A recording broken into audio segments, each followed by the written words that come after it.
hər vaxtınız xeyir olsun, dəyərli 102 Xəbər Info və Inform Xəbər TV izləyiciləri. Bugün İsmail rayonunun Dubaqalli kəndindəyik və kənd bələdiyyəsi ilə görüşə gəldikdə nəzərimi burada yaranmış bu memorial kompleks cəlb etdi və həqiqətən də bu cür xatirə lövhələrinin, bu cür memorial komplekslərinin bütün kənd və rayonlarımızda olmasını çox istərdik.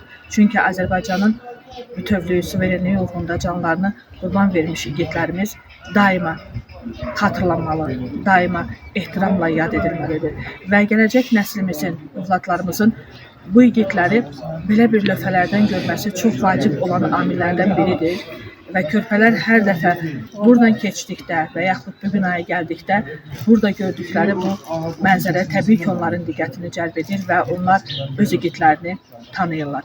Gəlin, memorial kompleksləri sizi də yaxından tanış edək.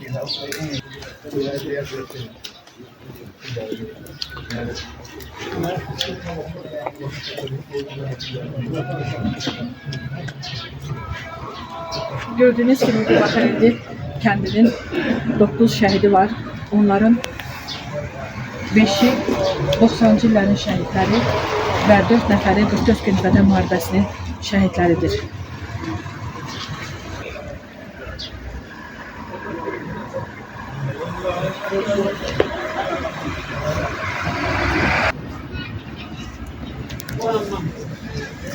Əziz tamaşaçılarımız, həqiqətən istəyərdik ki, belə bir xatirə lövhələri bütün kəndlərimizdə olsun və biz bugün aldığımız nəfəs üçün, hər bir nəfəs üçün onların son nəfəslərinə borçlu olduğumuzu unutmamalıyıq. Onların xatirəsi daima qəlbimizdə yaşayacaq və hər zaman şəhidlərimizi ehtiramla yad edəcək. Gördüyünüz bu xatirə lövhəsi kəndin bələdiyyəsi Mirzağa müəllimin təşəbbüsü ilə yaradılıb və kənd cəmaatının da çox böyük xidməti və əziyyəti olub bu kompleksin yaradılması üçün.